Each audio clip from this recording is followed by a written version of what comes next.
ازيكم يا حبايبي؟ عاملين ايه؟ يا رب دايما تكونوا بخير وبأحسن حال. وحشيني من الفيديو اللي فات. موعدنا النهارده كده مع فيديو جديد، وهيكون فيديو مشتريات الاسبوع. طبعا ده الاسبوع ان شاء الله التاني من شهر 11 تقريبا. انا مش متذكره انا ماشيه في انهي يوم. المهم ان انا نزلت جبت مشترياتي الاسبوعيه. ده كده الاسبوع التاني، فنزلت جبت حاجتي الاسبوعيه. وطبعا بناء على الحاجه اللي انا كنت محتاجاها خلال الاسبوع، ببدأ ان انا افرز التلاجة بتاعتي. وكمان لو نفع او اتبقى فلوس من مصروف الاسبوع، ممكن اجيب صنف لحوم او خزين في البيت وكده. بس انا كنت معتمدة اكتر على الخضار وكمان الفاكهة وحاجة الفطار والعشاء بس. فده اللي انا جبتهم النهاردة. ما تنسوش بقى تحطوا لايك ودعوة حلوة، كمان كومنت جميل زي كده تحت في التعليقات على الفيديو. ويا رب الفيديو يعجبكم والاسعار تعجبكم، عشان في ناس دايما بتستنى مني فيديو المشتريات. فيا رب ان شاء الله باذن الله تستفادي من الفيديو النهارده افاده كامله. ما تنسوش بقى تحطوا لايك ودعوه حلوه، كمان كومنت جميل كده زيك تحت في التعليقات على الفيديو. ويلا بينا نبدا الفيديو ونشوف انا جبت ايه الاسبوع ده. طب يا حبايب قلبي، اول حاجه كده هنبتديها مع بعض هي البطاطس سعرها نفس سعر كل اسبوع ب 18 جنيه. انا بصراحه نقيت الحبه دول ووزنتهم. انا بصراحه مش متذكره والله يعني دول قطعوا كام بالظبط، بس انا اللي انا عارفاه ان الكيلو منها ب 18 جنيه. طبعا انا ببقى جايباها من واحد انا ضامنه انها بتكون تحمير. كمان بحب ان انا اجيبها كده حجمها هيكون وسط، مش صغيره ولا كبيره، علشان ترمي معايا وفي نفس الوقت ايه، يعني ترمي معايا كمية كويسة. فانا جبت الحبة دول، والكيلو منها كان ب 18 جنيه. الحاجة اللي بعد كده جبتها هي البتنجان. عايزه اقول لكم ان انا ما بقدرش استغنى عنه خلال الاسبوع. لازم اجيب بتنجان، سواء بقى هعمله محشي او هعمله بتنجان مخلل، لازم يكون عندي. فانا بالنسبه لي جبت البتنجان ده، بصراحه انا لقيته حلو جدا. وكان ب5 جنيه الكيلو، بس هو قال لي ان مفيش اقل من كيلو تغذيه، يعني اقل حاجه كيلو. فانا بصراحه بالنسبه لي هو سعره كويس، وفي نفس الوقت لقيته كويس اهو. فانا جبت كيلو.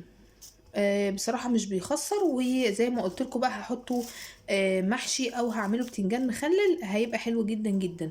فانا جبت كيلو من البتنجان الاسود ده، الكيلو منه كان ب5 جنيه. انا بصراحة بقى مش عارفة باقي السوق بيبيعوا بكام. انا لما لقيته سعره حلو، وكمان جبت كمية منه كويسة، كيلو ده كده بالنسبة لي كويس جدا جدا.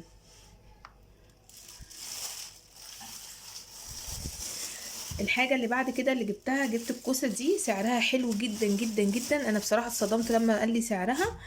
سعرها كان ب8 جنيه. يعني انا اتذكر ان اخر مرة كنت جايباها كانت معدية ال15 جنيه. فانا لقيتها دي ب8، فانا بصراحة جبت نص كيلو بس.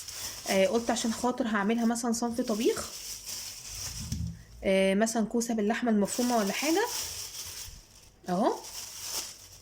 دول كده نص كيلو حلوين جدا. النص كيلو كان عامل 4 جنيه، فسعرها حلو قوي قوي. جبت كمان البصل ده. عايزه اقول لكم البصل نفس سعر كل اسبوع، ما بينزلش خالص ولا حتى نص جنيه. الكيلو منه كان ب25 جنيه. فانا بصراحه جبت كيلو برضو. انا كل اسبوع بجيب كيلو، حتى لو انا عندي بجيب، عشان لما بيبقى مره على مره على مره بيكون عندي كميه. فممكن اخد مثلا نص بقى واروح مفرزاه في الفريزر في اكياس. وكنت عملت معاكم طريقه تفريز البصل قبل كده، بصراحه بينفع معايا قوي. وكمان بيوفر عليا كتير جدا جدا، لاني انا ممكن اخد قطع صغيره من البصل على الطبخه، وبتقضي الغرض وبتدي الطعم وكل حاجه. فانا حتى لو عندي زي ما قلت لكم انا بجيب كيلو، ما بجيبش اكتر من كيلو. فما شاء الله اهو. دول كده كيلو. فانا جبت كيلو ب25 جنيه. الحاجة بقى التحفة اللي انا جبتها، جبت السبانخ. ما جبتهاش من ساعة ما نزلت. فانا بصراحة قلت كده اجيب اكلة كده في خلال الاسبوع. حتى لو انا مثلا مش هعملها في خلال الاسبوع، فانا بجيبها واغسلها واقطعها. ليها كذا طريقة للتفريز، فانا بروح مفرزاها. حبيت ان انا اعملها، بروح مطلعه كيس اعمله. عدى الاسبوع من غير ما اعملها، يبقى انا كده شلت كيس سبانخ في الفريزر. لاني بصراحة انا بنحب عندنا هنا السبانخ، وبعملها على الرز عشان تبقى مغذية اكتر للاولاد. فبالنسبة لي حلوة جدا جدا. دي كانت بكام؟ والله ما متذكرة. تقريبا دي كانت ب10 جنيه. ب10 يا ب8. لا لا يا ربي، دي ب 14 جنيه، لان الاتنين دول قطعوا اكتر من نص كيلو، دول قطعوا معايا 12 جنيه الا ربع بالظبط، بس هو حسبها 12 جنيه. يعني الكيلو منها ب 14، فدول قطعوا معايا 12 جنيه. بصوا، حزمه كده كبيره وحزمه وسط شويه، يعني مش صغيره ولا كبيره.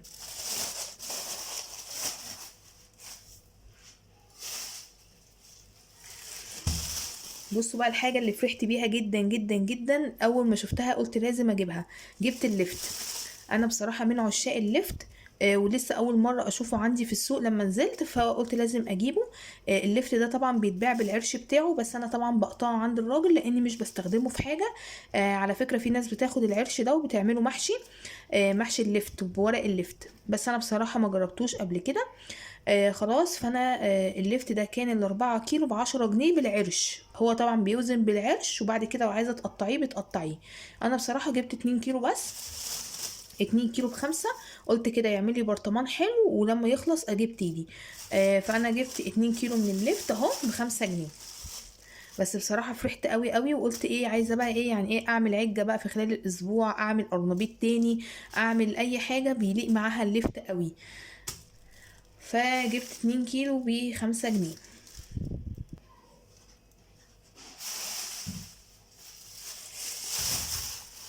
الحاجة اللي بعد كده هي سعر الطماطم. عايزة اقول لكم الطماطم سعرها مختلف من واحد للتاني.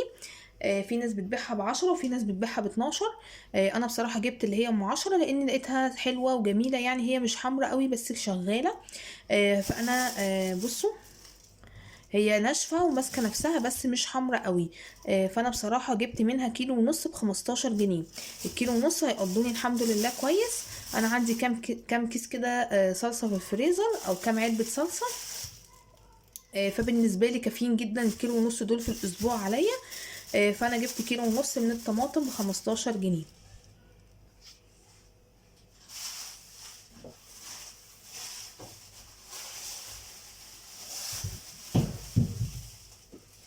جبت كمان حزمة جرجير. عايزة اقولك ان انا لقيت الراجل بيقول لي بجنيه، فاستغربت بصراحة، فقلت بقى عشان خاطر الخضرة بتاعت الشتاء بتبقى حلوة وسعرها رخيص.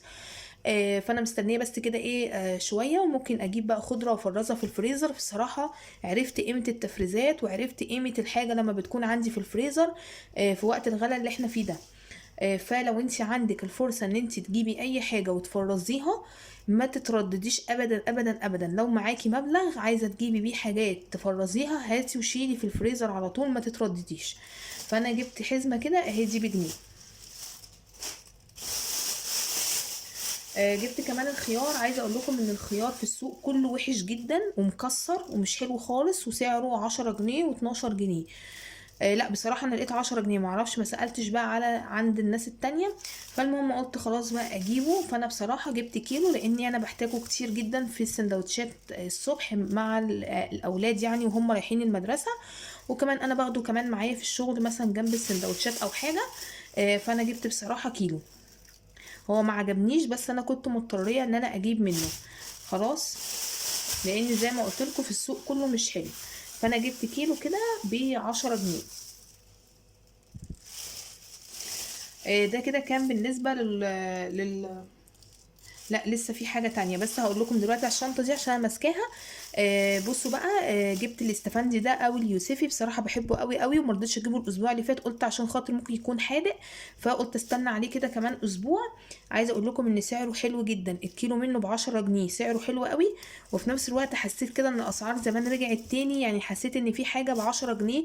لاني كان جه من فترة كده كان كل حاجة ب20 25 ب45، التفاح ولا مش عارفة بكام. فحسيت كده ان الاسعار بتاعت زمان مبقتش موجوده، فلما لقيته هنا النهارده ب10 جنيه بصراحه رحت جايباه على طول.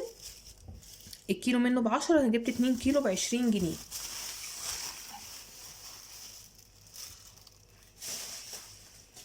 بصوا بقى الشنطه اللي انا نسيت ان انا اوريها لكم.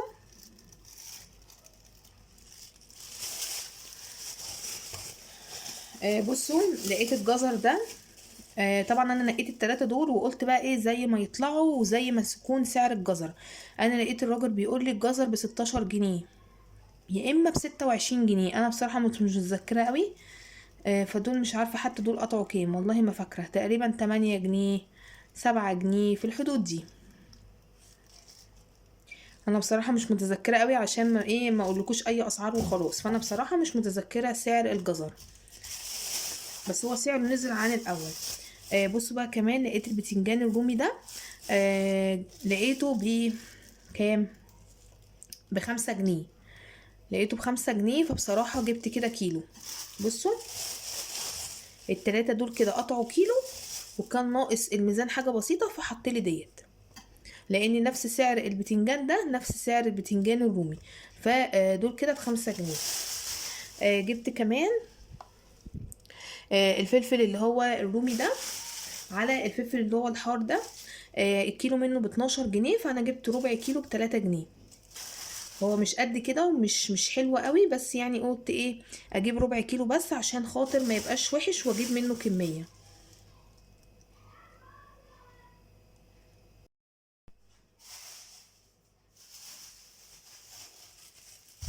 زي ما قلت لكم كده، انا اول صنف جبته من الفاكهه هو اليوسفي، جبت 2 كيلو ب20 جنيه. تاني صنف هو البرتقال، لقيت سعره حلو جدا جدا ب8 جنيه. قلت له بص انا هاخد منك ال2 كيلو ب15 جنيه. بصراحه وافق، لان انا واخده منه يعتبر معظم الخضار ده. فقال لي طب خلاص مفيش مشكله، فانا خدت 2 كيلو برتقال ب15 جنيه. فبرضه سعره حلو جدا جدا، وبرضه قلت ايه علشان يكون فيتامين سي سواء البرتقال سواء الاستفندي، يكون كده حلو قوي في ايام المدارس دوت، فجبت منه 2 كيلو.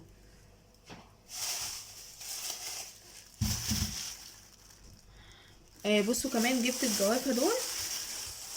الجوافه دي كانت ب12 جنيه، بس بصراحه حاولت ان انا اخدها منه ب10، مرضاش خالص.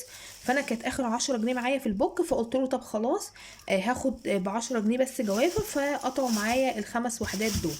فبالنسبه لي برضو حلو جدا، يعتبر كده انا جبت 3 اصناف الاسبوع ده من الفاكهه، فبالنسبه لي حلو جدا جدا.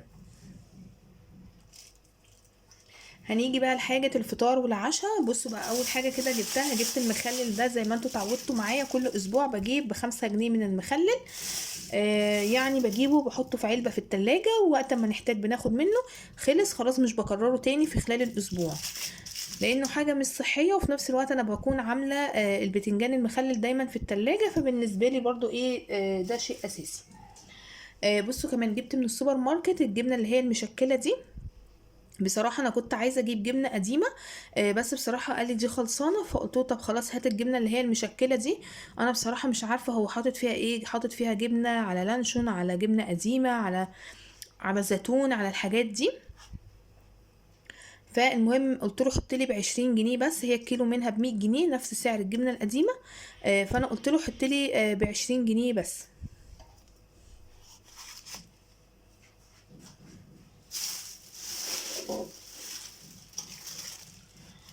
كمان كنت محتاجة جبنة قريش، لاني بصراحة بحتاجها دايما، بحطها على الجبنة القديمة وبحط عليها طحينة وزيت وطماطم وفلفل وخيار متقطع كده، بترمي معايا كمية حلوة. ممكن اعملها في سندوتشات الفطار، ممكن نحطها جنب اكلة جنب غدوة ورديح يعني من غير لحوم. فبالنسبة لي برضو الجبنة القريش دي اساسي، فانا جبت ب20 جنيه بس من الجبنة القريش.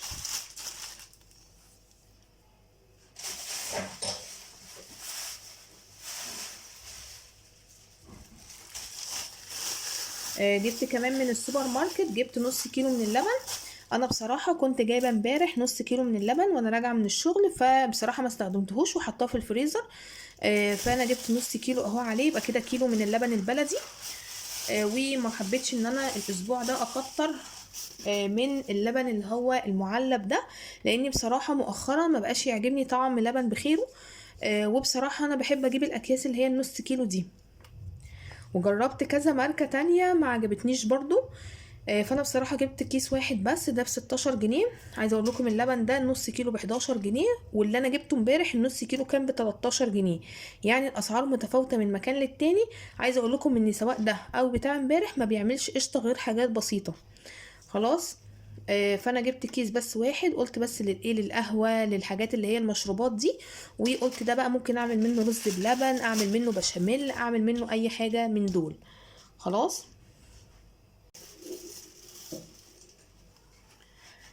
اخر حاجه معايا يا حبايب قلبي هو البيض. انا جبت نص كرتونه بيض. عايزه اقول لكم ان البيض سعره نزل شويه، انا كل اسبوع كنت بجيب النص طبق، الطبق كامل على بعضه الابيض ب132. لا انا لقيته النهارده ب 126. 126، لان انا جبت النص طبق ب 64 جنيه، او 128. لا احسبوها انتوا بقى، عشان انا جايبه النص طبق دوت ب 64 جنيه. 120، 128 كده. الابيض ب 128. خلاص. فانا جبت بصراحه 15 بيضه ب 64 جنيه. طبعا الحمد لله النص كرتونة بيض في الاسبوع بتكفيني، بس المرة دي البيض صغير قوي زي ما انتوا شايفين اهو. فانا جبت 15 بيضة ب 64 جنيه. بس كده، ودي الحاجات اللي انا اشتريتها النهاردة، ودي مشترياتي الاسبوعية. يا رب بقى يكون الفيديو عجبكم، استفدتوا منه ولو بمعلومة بسيطة. ما تنسوش بقى تحطوا لايك. اشوفكم على خير، مع السلامة.